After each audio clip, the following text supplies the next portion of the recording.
Welcome back everyone to the awesome pipe noises, and this is Shadow Drake. And so this time we're going to talk about custom evaporation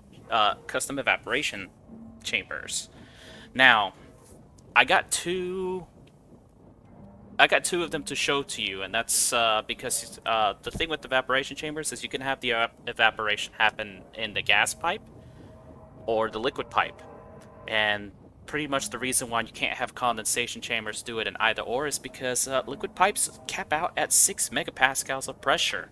You can't really try to fit that much gas in there to try to encourage condensation before, you make the pipe go explodey. So you're kind of only limited to condensation and gas pipes, but evaporation chambers you can do either or. Now, whether you do the evaporation in the gas pipe or the liquid pipe, they both have their benefits and drawbacks, especially when you're going to tie them into a heat pump system. So we got both of them tied together, so without further ado, let's go over the first version, which is the gas pipe evaporation chambers. Now, this mess here is essentially it. As you can tell, this is kind of the dividing line right here between my other heat pump setup. So what it comes down to it is we have an expansion valve that's gonna pull all the liquids from the liquid pipe network and thrust them straight into the gas pipe network. And so, where's my? There we go. And so what ends up happening is if you can control the pressure of the gas pipe network, similar to like a evaporation chamber, you'll be able to get the temps down to where you want it to be. But now there is indeed drawbacks to this. The major one is pipe stress. You cannot put a lot of liquids in here before you accidentally blow up your entire evaporation system. You have to put only enough to get the job done. So that means that you can't build a huge reservoir to keep your temps stable. It's gonna have to be a very lightly filled system, which kind of works if you don't have much of the coolant to work with. But again, it is dangerous for your pipes.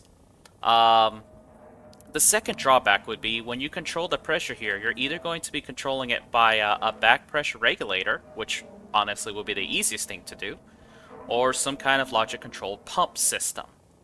Now, the fact that a back pressure regulator will add 100 watts of power, volume pump is 200 watts of power, that means that if you have like a turbo pump here, you're already looking at a kilowatt of power, so you better hope to be getting some comparable cooling. And actually, I forgot to separate these. And let's separate. Sorry. Okay, like I said, a back pressure regulator will function just like your evaporation chamber, and it'll keep the pressure here constant. And it'll be sucking out excess pressure so that your liquids have room for evaporating and cooling your whole system down. But now, the biggest problem with either the BPR or the pump setup is that you're also grabbing liquids. So you do make your system slightly unstable by grabbing some of your liquids in order to be able to cool your evaporation setup. So that is an inherent disadvantage to this setup. Now, probably one main advantage to this setup is atmospheric ACs, their waste pipe connection or their input-output connections are strictly gas pipes. So having your evaporation chamber be a gas pipe means you could directly connect to an AC and be able to use that to run an atmospheric AC to some capacity. This is an extremely helpful thing to remember, especially for Vulkan, because in Vulkan, we'd have some pollutants that actually can condense, and you will be able to also condense these pollutants at nighttime, because nighttime Vulkan temps is 127 Celsius, and that's enough. That's cold enough for pollutants to condense, and you'll be able to condense them, bring it into an evaporation chamber like this, and be able to use them So pretty quick and dirty early Vulcan cooling setup. So that's basically the gas pipe evaporation chamber. And it doesn't have to be exactly like this, but pretty much the easiest things to use would be an expansion valve on a liquid network, and of course back pressure regulator slash pump or pumps to allow this to evaporate. Now, I will say that you'll have to be very cautious and to make sure that if you do attach this to a liquid tank, you don't want to overfill it with liquids because you're going to easily break this gas pipe. And as we can see, it's actually doing a fairly decent job. If I can stop losing my tablet. It's doing a fairly okay job at cooling, keeping this cool, but it's not going to be the best because we do have inherent inefficiencies with the fact that this pump is removing some of our liquids that could be used for cooling. Alright, the next setup we have is going to be a liquid-based evaporation chamber setup. The good news about that is that our heat exchangers do have a liquid port setting, so that you are able to still connect them to this type of setup. And pretty much it's going to be powered by a purge valve. And so far the system's off because I need to go over one last thing. But it's going to be powered by a purge valve. You'll have your liquid pipes come grab your liquid coolant, and they can sit in here, and you can freely evaporate them with a purge valve setup. Now,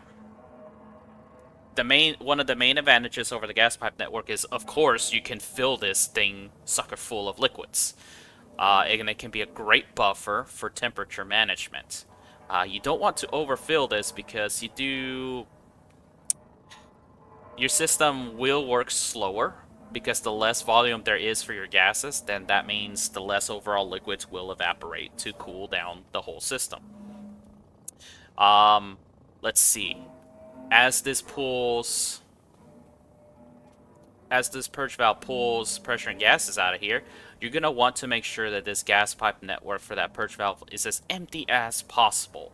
So ideally you want to either pump out of it, or hope that your setup up here up front somewhere will be able to pull the gases you need. But that will be more than enough to keep it going. Now, this little setup right here, one minor disadvantage to this, and something's breaking.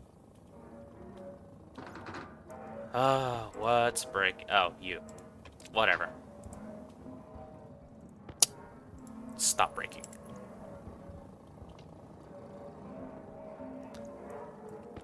Alright, one minor disadvantage to this is that because you are evaporating liquids from the liquid pipe network, that means you're actually trying to grab all of this pressure and gas. So one minor disadvantage is this pressure and gas right here cannot make it to your evaporation setup. So you need to pass only liquids to your evaporation setup, or don't use any pressure and gas if you're just going to be a straight liquid connection here. And so that's a minor issue that you can potentially solve, or have to solve. Because remember that pressurizing the liquid gas pipe networks does help the efficiencies of the heat pumps. And that's just something minor that just want to remind you. And so the interesting thing so far currently about the expansion and the condensation valves is that they will allow only liquids to flow. So that will be probably the best method to make sure only these liquid pollutants make it to the expansion valve network. So we're going to see this in practice. We'll turn on the expansion valve. And you see that I'm breaking this, but there's only CO2 here. There's no nitrogen whatsoever. Once I turn on this condensation valve, then you're going to see that we're just passing the pollutants through just fine. I'm going to go ahead and turn this on. And turn on the purge valve so that we can see what's going on. And as you can see, already you can see pretty remarkable difference between the liquid evaporation chamber versus the gas pipe. Because as you see, this one did not have very much evaporation. And again, part of that is that most of those liquids are getting shunted back over here and just going to get recycled back almost infinitely. So you do lose a lot of cooling power because of that. As opposed to a custom evaporation setup, you see that I am surprisingly cooling this whole thing down from 60 Celsius so that I can cool down this CO2, and this is actually dropping in temps. So yeah, those are the two basic evaporation setups. They both have their usages. Obviously, the gas pipe has many disadvantages that is probably not useful long for a permanent system, but it can be useful for connecting to an atmospheric AC. That's probably the one major benefit of it. A liquid pipe-based evaporation setup is going to be the superior choice because you can control how much cooling you actually get out of it. But you also need to figure out a few more things. Like, for example, making sure that only liquids pass from your counterflow setup. And also making sure that this gas pipe network is fairly empty. And what is this pump set to? This pump is maxed out. So you'll want to have quite a bit of capacity. I have some here. So if I add two large tanks worth of capacity here, it should improve how much is left here, because that means more is going to flow into here to be pumped out, which seems to be holding true. This also in turn means that this system can pull out more, or it will allow more liquid pollutants to evaporate to cool this down better.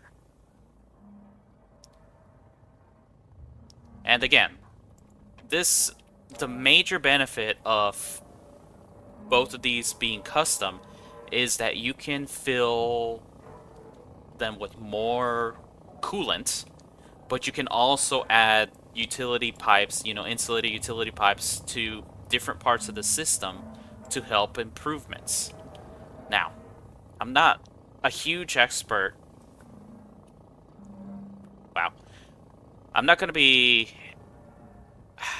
I'm not a huge expert on how to optimize everything to the absurd degree, but hopefully these recent videos should be helpful to help you start making your own tests, or to just create your own system and just try to get a decent chunk of cooling and or heating out of it. So as we saw with the counterflows, this custom flow is already pretty large that we're not going to have a very good counterflow exchange rates. So that would mean that I would more than likely want to add extra counterflow heat exchangers to make the temperature change better. And that's just a minor improvement that I could do. Or I could fill this system with even more liquid pollutants so that this CO2 hopefully does not change temperatures drastically in daytime. Alright. Let's see.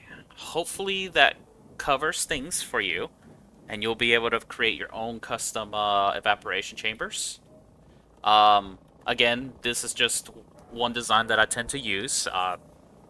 They can be different from what I have or not, And you may even find better ways to make this whole system and setup. When we return, I'm going to double back a little bit to the evaporation chambers because I want to show two setups when you actually have them in parallel. So I hope to see you then. Thank you and have a good day.